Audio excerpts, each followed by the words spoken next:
পরের ঘটনাগুলি পরপর এত কম সময়ের মধ্যে ঘটল যে গুছিয়ে তা না বলতে পারলে সমস্যা হবে। জোজো আর অমলকান্তি ঠনঠনিয়া থেকে ফিরতি পথের একটা ট্যাক্সি ধরে উঠে পড়ে। সারা রাস্তা কেউ কোনো কথা বলেনি। জোজোর কপালে চিন্তার ভাঁজ।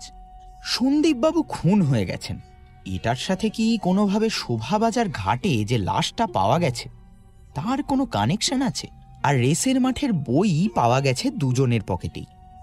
আর এই অঘোর শাস্ত্রী লোকটাই বা কে? কি করছিল কালী মন্দিরের রাস্তার ওই বাড়িটাতে? আর বাড়ির বাইরে রেসের মাঠে ঢোকার এন্ট্রি টিকিট কেন পড়েছিল? এরকম অসংখ্য প্রশ্ন জোজোর মাথায় ভিড় করে আসছে। অমলকান্তি একবার শুধু বলেছিল, আচ্ছা কাল কি করবি? জোজো উত্তর দেয়, জানি না, দেখি, ঘেঁটে আছি রে পুরোটা, তবে একটা সূত্র পাওয়া গেছে, খুব ডেফিনিট একটা ক্লু। অমলকান্তি ও স্বভাবসিদ্ধ ভঙ্গিতে বলে, কি সূত্র? জোজো গম্ভীর গলায় উত্তর দেয়, রেসের মাঠে এদের কোথাও না কোথাও একটা সম্পর্ক আছে, আর অঘোর শাস্ত্রী লোকটাকে নিয়েও খানিক সন্দেহ হচ্ছে। যাকগে, দেখা যাবে পরে। সেদিন রাতে বাড়ি ফিরতে বেজায় দেরি হয়ে গেছিল। ওদিকে স্বর্ণলতাও বেশ চিন্তিত ছিল। জোজো ফোন করে বলেছিল যে অমলকান্তিকে খুঁজে পাওয়া যাচ্ছে না। জোজো বাড়ি ফিরে স্বর্ণলতাকে ফোনে জানায়। খানিকটা আশ্বস্ত হয় যে অমলকান্তিকে খুঁজে পাওয়া গেছে, যদিও জোজো অঘোর শাস্ত্রী বা ওই বিষয়ক সেরকম কথা বিস্তারে জানাতে পারেনি। পরে সামনাসামনি দেখা হলে বলবেক্ষণ। আগামীকাল জোজোকে একবার এজেন্সি যেতে হবে, সেখানে বড় সাহেবকে সবটা জানাতে হবে। অনেক কাজ। সন্দীপবাবু আসলে তো হেল্প চাইতেই এসছিল। এজেন্সি ওনাকে কোনো রকম সাহায্য করতে পারেনি, বরং বড় সাহেব আর জোজো খানিক মজাই করেছিল। সন্দীপবাবু যেরকম প্যানিক করছিল আর অসংলগ্ন কথা বলছিল, তাতে পাগল বলেই মনে হয়েছিল। কিন্তু সেই লোকটাই এখন খুন হয়ে গেছে, সেই জন্যেই আরো খারাপ লাগছে। এইসব ভাবতে ভাবতেই কখন যে জোজো ঘুমিয়ে পড়ে তাও নিজেই বুঝতে পারে না। ঘুমের মধ্যে সে এক আশ্চর্য ব্যাপার। ও স্বপ্নে দেখে একটা বিশাল বড় মাঠ, ছোট ছোট কচি ঘাস ছড়ানো রয়েছে চারপাশে, কেউ কোথাও নেই। এক জোজো মাঠের ঠিক মধ্যিখানে দাঁড়িয়ে আছে। আকাশে মেঘ করে আছে, দূরে ঘোড়ার পায়ের শব্দ শোনা যাচ্ছে। জোজো এদিক ওদিক তাকায়, কিন্তু কোথাও কিছুই নেই। কোনো মানুষ নেই, ঘোড়াও নেই। হঠাৎ করে একটা মানুষের চিৎকার শোনা গেল। আকাশ মেঘলা থাকার ফলে জমাট কুয়াশা যেন ঘিরে ধরেছে জোজোকে। জোজো এবার সেই চিৎকার শুনে ছুটতে শুরু করে, কিন্তু অন্তহীন এক খোলা চত্বরে কাহাতক দৌড়ানো যায়। ক্রমশ মানুষের চিৎকারের শব্দটা বাড়ছে। খুন হয়েছি, খুন হয়েছি বলতে বলতে কুয়াশা ভেদ করে এগিয়ে এলো একটা মুখ। সেই মানুষটার গায়ে একটা সাদা শার্ট, যেটা এখন রক্তে ভেসে যাচ্ছে। জোজো দাঁড়িয়ে পড়ে। চারপাশের পরিবেশ পাল্টাতে শুরু করল।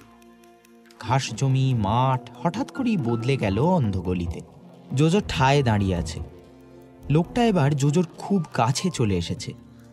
মুখের উপর আলো পড়ায় জোজো আঁতকে উঠল। সন্দীপবাবু! জোজোর একেবারে সামনে এসে কাঁপা কাঁপা গলায় বলল, আমি চললাম, আমাকে বাঁচাতে পারলে না, আমাকে বাঁচাতে পারলে না তোমরা। এই বলে সন্দীপবাবু মাটিতে লুটিয়ে পড়ল। জোজো কোনো কথা বলতে পারছে না। দূর থেকে ওই ঘোড়ার পায়ের শব্দটা আবার বাড়তে শুরু করলো। জোজোর চোখের সামনে সবকিছু অন্ধকার হয়ে আসছে। শুধু ঘোড়া দৌড়ানোর একটা শব্দ এক নাগাড়ে হয়েই যাচ্ছে, হয়েই যাচ্ছে। জোজো ঘেমে নিয়ে একসাথে।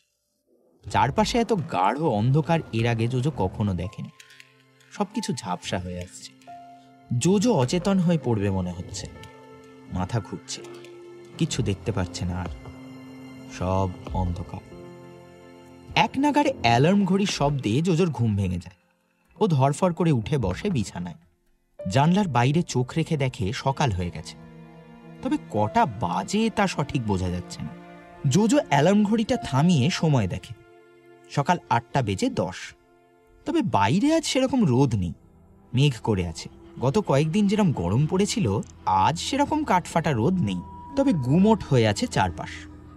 জোজো তাড়াতাড়ি বিছানা ছেড়ে উঠে হাত মুখ ধুয়ে নেয়। 10টা নাগাদ এজেন্সিতে গিয়ে বড় সাহেবকে সবটা জানাতে হবে। বাড়িতে মামা মামির সাথে জোজোর সেরকম কথা হয় না, কথা বলার খুব একটা প্রয়োজনও পড়ে না। ও জলখাবার খেয়ে বেরিয়ে পড়ে। এজেন্সিতে যখন গিয়ে পৌঁছয় তখন 9:45। এজেন্সির সরু সিঁড়ি দিয়ে উঠে জোজো দেখে বড় সাহেব এখনো আসেনি। সুবীরদা বাইরের ঘরে বসে ঝিমোচ্ছে। জোজোকে ঢুকতে দেখে ঘুম গলায় বলে, গুড মর্নিং। জোজো উত্তর দেয়, গুড মর্নিং সুবীরদা। কি ব্যাপার আজ এত সকাল সকাল? জোজো সুবীরদার সামনে চেয়ারে বসে বলে, কালকের খবরটা জানো না? সুবীরদা চোখ বন্ধ রেখেই জিজ্ঞেস করলো, কি খবর? এখনো সকালের কাগজটা আসেনি। এই হরি, কাগজটা নিয়ে আয়, তাড়াতাড়ি যা। আরে হ্যাঁ জোজো, বলো কি খবর? জোজো বলে, সেদিন যে লোকটা এজেন্সিতে এসেছিল না, সন্দীপ বাবু, উনি মারা গেছেন। মারা গেছেন বলতে কেউ ওকে খুন করেছে, মার্ডার। সুবীরদা এবার চোখ খুলে উঠে বসে। বলো কি, সেই লোকটা খুন হয়ে গেছে? মানে কি করে? জোজো বলে, তাও আবার ভর দুপুর বেলা। বুঝতে পারছো সুবীরদা, শহরের অবস্থা মোটেই ভালো না। সুবীরদা মুখে একটা আফসোসের আওয়াজ করে বলে, তা তুমি কি ওইটা ইনভেস্টিগেট করছো? জোজো উত্তর দেয়, না মানে সন্দীপ বাবু তো আমাদের এজেন্সিতে এসেছিল সাহায্যের জন্য। ওনাকে কেউ খুন করতে চায় এটাই ছিল ওনার মনে হওয়া। এবার আমরাই খুব একটা পাত্তা দিইনি। এবার সেই উনিই এখন খুন হয়ে গেছেন। কেউ বা কারা ওর পেটে ছুরি মেরে খুন করেছে। তো কোথাও এটা তো আমাদেরও ব্যর্থতা বলো।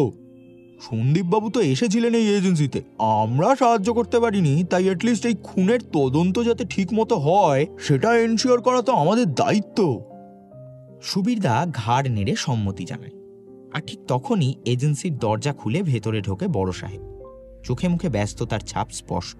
জোজোকে দেখেই জিজ্ঞেস করে, হ্যাঁ বলো জোজো, কি খবর ওখানে?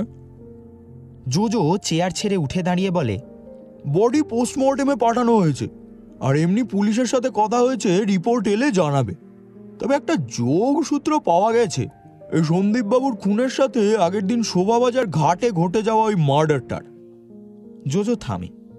বড় সাহেব নিজের কেবিনে না গিয়ে বাইরের ঘরেই দাঁড়িয়ে জিজ্ঞেস করে, কি যোগসূত্র?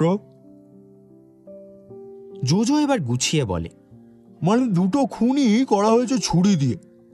এবার এখনো হ্যান্ডপ্রিন্ট কিছু পাওয়া যায়নি, এটা তো একটা আছে। তার সাথে সবচেয়ে ইন্টারেস্টিং বিষয় হচ্ছে সন্দীপবাবুর পকেটে একটা রেসের মাঠের বই পাওয়া গেছে।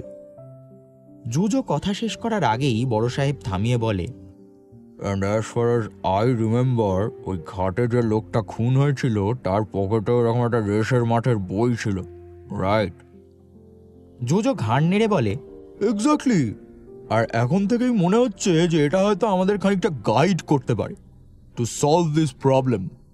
বড় সাহেব এবার ভসভস করে চুরুটের ধোঁয়া ছেড়ে বলে, ওকে জোজো, তুমি তাহলে আজ একবার রেস কোর্স যাও, সেখানে গিয়ে খোঁজ করো, দেখো কিছু জানতে পারো কিনা। আর আমি অফিসার গোবিন্দকে জানিয়ে দিচ্ছি শোভাবাজার থানা, কোনো রকম দরকার লাগলে বলবে, হি উইল হেল্প।